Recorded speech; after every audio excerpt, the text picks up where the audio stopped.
I am Dr. Vikesh Ram Tripathi, teaching in Faculty of Law, University of Delhi. Today we will discuss personal laws first, that is Hindu and Muslim law.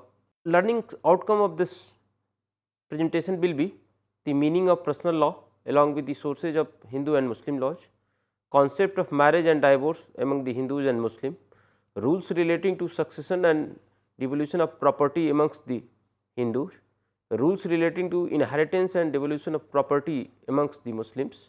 So, let us discuss the meaning of personal law along with the sources of Hindu and Muslim laws, concept of marriage and divorce amongst the Hindus and Muslims, rules relating to succession and devolution of property amongst the Hindus, rules relating to inheritance and devolution of property amongst Muslims.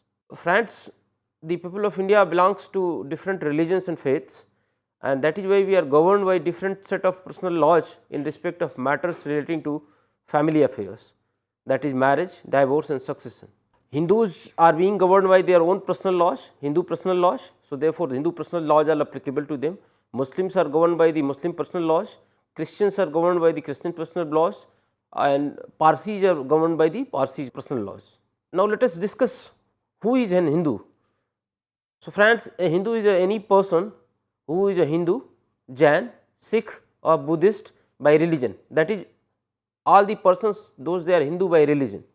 Now, second category is any person who is born of Hindu parents, either when both the parents are Hindus or only one of the parents is Hindu, that is Hindu by birth. Now, the second category is any person who is not a Muslim, Christian, Parsi or Jew and who is not governed by any other laws, meaning thereby the residuary category. So, if you are not belongs from any particular region, you will be belong from a Hindu in India. Now, let us discuss the sources of Hindu law. So, the sources can be divided further into two categories, ancient sources and modern sources. The ancient sources of Hindu laws are Vedas or Shruti. Shruti means something which has been learned from hearing, which has been heard. Then Smritis, which can be which is remembered. So, by memory, Smritis, we have Manu Smriti, we have the other Smritis also. Then again certain commentaries and digest written by the scholars of the fields over the topic. And then the next category is, the next source is this customs and usages, the prevalent practices into the society.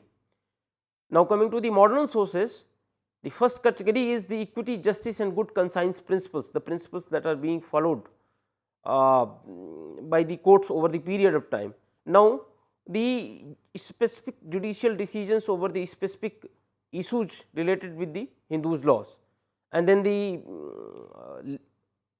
last category is the legislation. So, we have Hindu Marriage Act 1955, we have Hindu Guardianship and Minority Act, we have Hindu Maintenance and Adaptation Acts. So, these are the legislations or the modern sources of Hindu laws. Now, friends, let us discuss about the Muslim personal laws, and to begin with, who is a Muslim? Friends, a Muslim is a person who practices Islam religion. As per the judicial opinion, a person may be Muslim either by birth or through the conversion. A Muslim is a Muslim by birth when both the parents were Muslim at the time of his birth. A Muslim is a Muslim by conversion when a person of different religion, on attaining the age of majority and acting with the full consciousness, renounces his religion and converts into a Muslim. Now, after this, friends, let us discuss what are the sources of the Muslim law. Again, like the Hindu law, we can divide the sources of Muslim law into the two categories, that is ancient sources and modern sources. See, the first ancient source is nothing else but the Holy Quran itself, the pious book of Islam religion. So, whatever has been said by the Prophet Muhammad, these are considered to be the basic principles governing the Muslims. Then next category is the Sunnat or Hadith. So, all the Sunnats that are being followed by the Prophet Muhammad Sahab, that is the practices that has been followed by him, are considered to be the another important source of Muslim law. Now, the third category is the Ijma. Friends, when over a particular issue there is an absence of any guiding principles either by the Holy Quran or by the Sunnat or Hadith, then the issue is being debated among the scholars of the Muslim religion, and then they reach to a consensus over the problem, and that consensus is called ijma. Now, the next category is the qiyas. Qiyas means to drawing an analogy over for a particular problem. So, by drawing an analogy from different sources, we reach to a solution. So, that is called qiyas. And now, the last category of ancient source are the custom, means the practices that are being followed over a period of time by the people or the usages. Now, coming to the modern sources, friends, the legislation is the first modern source. We have the Shariat Act 1937, we have the Act Dissolution of Marriage Act 1939, then again we have the Muslim Women Protection on Right to Divorce Act 1986. So, these are the some legislations. Then again the next category of modern source is the judicial decisions, and of course, like the Hindu laws, the principles of justice, equity and good conscience are the another important modern source of Muslim laws. Let us discuss the marriage under the Hindu laws. Friends, marriage under the Hindu religions are considered to be the more sacramental rather than simply legalizing the sexual intercourse between the two opposite sex or to legalizing the procreation of child. Something more than that, that is more of the sacramental value. So, let us discuss, friends, what are the essential conditions of marriage under the Hindu laws. The first and foremost condition is that the marriage must be a monogamous marriage. So, meaning thereby it should not be a bigamous marriage, meaning thereby the parties of the marriage should not have already been married. If it is a husband not having already a wife, or if it is a wife not having already a husband. So, it must be a monogamous marriage. Now, the second category is, friends, the conditions regarding the mental health or capacity. Both the parties to the marriage, they must be able to be give a valid consent, and not only a valid consent, they may be able to be give a valid consent, but they may not be capable of procreating the child, or they may not be fit for the marriage, or they may be suffering from a virulent form of leprosy or for any other diseases. So, these persons are not qualified, meaning thereby the parties to the marriage must be in a good mental health and in mental capacity and to capable of giving a valid consent. Now, the next important condition is the condition of marriageable age. So, as per the Hindu laws, Hindu Marriage Act, the age for the bridegroom is 21 years and for the bride is 18 years. So, the bride must be of the age of 21 years and the bridegroom must be of the age of 21 years. And if any marriage between the parties below the age of bride 18 years or the bridegroom below the age of 21 years will be considered to be a child marriage and which will be considered legally void. Now, the next important condition is the marriage must not be between the persons coming under the degree of prohibited relationship. So, the degree of prohibited relationship means the neither of the parties should be related with the another party of the marriage by way of lineal ascendant of any of the relative of the other parties. Now, meaning thereby someone will not be allowed to be married with his daughter of his own uncle or a daughter of his own sisters. Now, the next important conditions of a Hindu marriage is the Sapinda relationship. So, parties must not become into the Sapinda relationship. Sapinda means from the same pint. So, both the parties, the bride and bridegroom, they both not should become from a Sapinda relationship. Sapinda relationship legally means the 5 degree of lineal ascendant through the father and 3 degree of lineal ascendant through the mother. So, marriage is basically a rule under Hindu law, friends, but because of certain regions the parties may not be happy with each other. So, therefore, divorce as an exception is the rules which prescribes to be coming out of the pious bond of the marriage. So, under Hindu law, parties to the marriage means the wife and husband, they can take the divorce on the following grounds. Few grounds are only available to the husband only, few grounds are only available to the wives only, and few are the grounds which are available to be both. First is the adultery, meaning thereby the husband must not, or any of the party, either the husband or wife, must not having a sexual relationship with the any other person out of the wedlock, meaning thereby the husband must not have a sexual relation with anybody else than the wife. If the husband does so, it is also punishable under the criminal laws, as well as it is a good ground for the seeking divorce by the wife. Now, the second category is the cruelty. Friends, cruelty may be the physical cruelty or a mental cruelty. So, any kind of mental torture or the physical torture by any of the parties, by the wife to the husband or by the husband to the wife, is a common ground for divorce for both of them. Now, the third ground is the desertion. So, if the husband has deserted the wife for a considerable period of time, that is for 2 years or more than 2 years, then it can be a ground for the divorce. Now, the another important ground is the conversion. So, if any of the party to the marriage has converted his religion, that is from Hindu he has opted any other religion, it will be a ground for the opposite party for a divorce. Now, if any of the parties which suffer from a virulent form of leprosy or disease, it will be a ground for divorce under the Hindu laws. Now, the next category is a ground for the divorce is the venereal diseases. So, if the party to the marriage, either the bride or bridegroom, is suffering with any kind of venereal disease, then the other party can seek a divorce on this ground. Now, the next ground is presumption of a death. So, and that is the presumption is of the 7 years. If within the 7 years there is no knowledge of whereabout of the husband, then the wife, or as the case may be the husband, if there is no knowledge of whereabout of the wife, the parties can seek a divorce on this ground. Now, the another ground is renunciation of the word.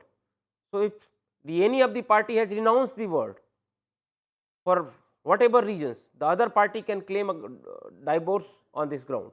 Now, the next important ground is this divorce by mutual consent.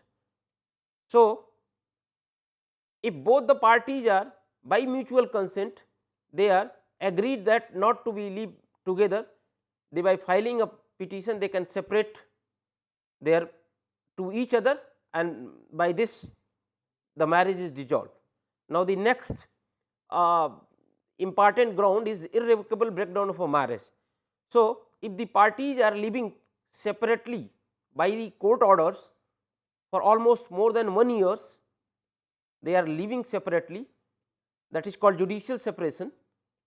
So, on this ground the another party or any of the party to the marriage can seek the divorce, that is called the divorce on the ground of irretrievable breakdown of marriage. Friends, after discussing the marriage and divorce under Hindu law, now let us discuss the marriage and divorce under Muslim law. So, marriage under Muslim law, friends, unlike the Hindus law, marriage under Muslim law is less of a sacramental importance, but more of legitimizing the children's as well as legitimizing the sexual intercourse between two opposite sex. Friends, the following are the essentials for a valid Hindu marriage, and first is the parties must be in a capacity to marry. Friends, here capacity to marry means the parties must be of sound mind and they must be of age of puberty. So, here age of puberty means generally the age of 15 years. Unlike the Hindu laws, where the requirement is of 18 years and 21 years respectively for the bride and bridegroom. Here it is a age of puberty, that is 15 years for the parties to the marriage under Muslim law. Now, second essential elements are that there must be a clear proposal and acceptance in presence of two male witnesses. Friends, that is called ijab and kabul. So, there must be a clear cut proposal from a one side, and then there must be an acceptance from the other side, and that too in the presence of two male witnesses. Friends, it is relevant to mention here that under Muslim law there are two important sects, Shia and Sunnis. So, this requirement of two male witnesses are not essential in case of Shia marriage. Now, friends, the another essential of a valid Muslim marriage is the free consent of the parties. So, the parties must be given their free consent for the marriage, meaning thereby the consent must not be given into any undue pressure or any because of any fraud or for any other reasons. So, the consent must be freely given. There is one practice that even a consent can be also given on behalf of the parties by their guardians, meaning thereby the father or a grandfather in certain circumstances. Now, the next important condition for the valid Hindu marriage is that no legal disability between the parties, meaning thereby the parties must not be in such an relationship that they cannot marry, meaning thereby they must not be in a relationship which is prohibited under the Muslim law for the marriage. Now, the next important category is the formalities. See friends, neither the writing formalities are there nor any specific religious ceremony is required. The marriage is generally solemnized in the presence of a Qazi by offer of the one party, that is called ijab, and by the acceptance of the other party, that is called kubul. These are the formalities of Muslim marriage. Now, friends, the last essential is that there must be a consideration in terms of a dower, what is called meher. Friends, unlike the Hindus law, here the dower comes from the side of bridegroom rather than from the bride. So, it is the bridegroom who gives fixes the particular amount, that is called mahar, at the time of marriage for the bride. So, now friends, after looking into the marriage laws of Muslims, let us see the divorce under Muslim law. So, like the Hindu law, friends, divorce is also one of the exceptional circumstances into the Muslim law, and rule is the marriage. Friends, here we need to distinguish between two things, the dissolution of marriage and the divorce. The marriage can be dissolved by any other means, divorce is one of the method to dissolve the marriage. So, friends, the marriage can be dissolved under Muslim law either by the act of the God, that is by death of any of the parties to the marriage, or by the act of the parties, that is called divorce. So, a divorce under Muslim law further can be either the extrajudicial divorce or the judicial divorce. That is why extrajudicial divorce can be further classified into three categories, that is extrajudicial divorce by husband, extrajudicial divorce by wife, extrajudicial divorce by mutual agreement of husband and wife both. So, friends, first we will see the divorce by the husband. So, friends, husband can take the three kinds of divorce. First is known as talaq, second is known as ila, and third is known as jihar. Friends, talaq, which is further can be classified into two categories, talaqul sunnat and talaqul biddat. Talaqul sunnat means a talaq which has been pronounced and within a particular period of time it can be revoked. However, talaqul ban, popularly which is known as triple talaq, once a triple talaq has been pronounced, it is irrevocable, meaning thereby once the husband pronounced the triple talaq, he cannot revoke this talaq. Now, the second kind of talaq which can be taken by the husband under Muslim law is ila, meaning thereby a constructive talaq. If husband taken a given a condition that I will not have intercourse with you, and he continues to do so for over a 4 month, so it will be a ila kind of jalab, ila kind of divorce. Now friends, the third category is jihar, where a husband compares his wife with one of the relationship to whom the sexual intercourse is prohibited, like he compares his wife with his mother, or he compares his wife with his sister. So this is called a jihar kind of talaq. Now again friends, wife can also take a divorce if the right to give the divorce by the husband has been delegated to the wife, that is called talaq-e-tahfiz. So if the husband has delegated his power to give the talaq to the wife, so wife can exercise this power of talaq and seek the divorce from the husband. Now the third category is the divorce by mutual consent or a mutual agreement. So here there are two kinds of divorce by the mutual agreement, that is khula and mubarrat. In khula, basically the wife prays to the husband after taking the meher amount or after taking the certain other consideration, leave him from the bounds of the marriage. So give him the talaq. So it is a request khula to open the wife from the bondage of the marriage. Now the next category of divorce by the mutual agreement is mubarrat, in which it is exactly similar to the divorce by mutual consent into the Hindu's laws. So where both the parties mutually agreed that it is better to be live separate rather than together. So finally they, by their mutual agreement, they can separate to each other. Now friends, the another category of divorce is under the Muslim law, that is judicial divorce. So it is a specific grounds for divorce has been given to the wife under the resolution of Muslim Marriage Act 1939.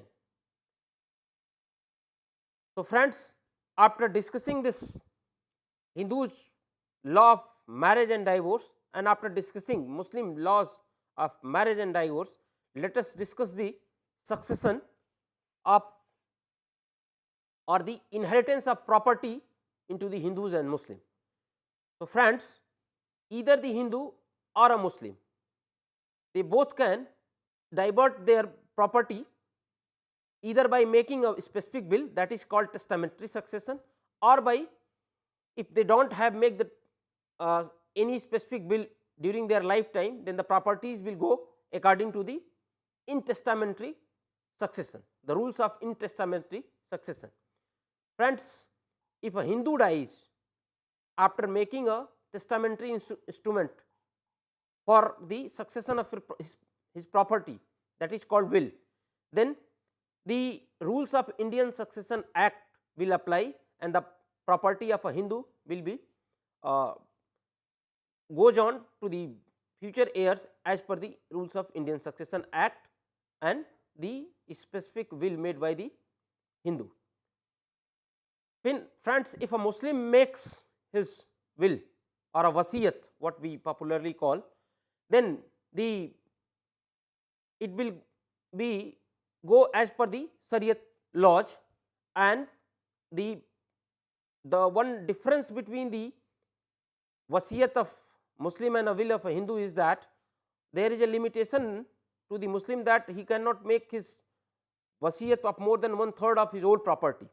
And again friends, even the property of a Muslim will devolve after deducting the certain expenses, that is of funeral charges or of any other dues already of the property. So friends, this was the one method of succession of the property, that is testamentary succession by the Hindu and Muslim.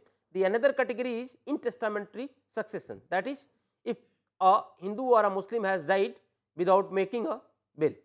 Friends, in that case, for the Hindus, the rules has been prescribed under the Hindu Succession Act, and for Muslim there is a Shariat Act 1937, and according to the Shariat rules, the property will be passed on to the heirs of next generation. Friends, after this preliminary introduction of the law of succession of testamentary succession as well as the intestamentary succession of Hindus and Muslims, let us compare the concept of succession under the Hindus and the concept of succession under the Muslims. Friends, unlike the Hindu law, where the property is being classified for the purpose of succession as a self acquired property and ancestral property, in Muslim law there is no such concept. It is considered to be a single property. Now, further, under Hindu law, a person, a birthright is created. The moment a person or a child borns, his right has been created into the existing ancestral property. But under Muslim law, the right is being created into any property after the death of the owner of the property. So, even if a son will, the interest of a son will be only created after the death of the father into the property. Now, the next important distinction between the Hindu law of succession and Muslim law of succession is that the Hindu law follow the doctrine of representation, whereas the Muslim law does not follow the doctrine of representation. Doctrine of representation means that in case if any person has a legitimate right to inherit a particular property and he died, then on behalf of him, his legal representative or his legal heirs as prescribed under Hindu Succession Act, they will be entitled to be inherit the property. So, they will be representing the legal heirs, but same is not case into the Muslim laws. So, these are the certain differences with regard to the Hindu laws of succession as well as Muslim laws of succession. Dear learners, we have seen the personal laws first, that is Hindu and Muslim law. We have seen the laws governing the marriage, divorce and succession to the Hindus, and the personal laws governing the marriage, divorce and succession to the Muslims. We have also seen the difference between the law of succession of Hindu on the one hand and the law of succession of the Muslims on another hand. Thank you very much.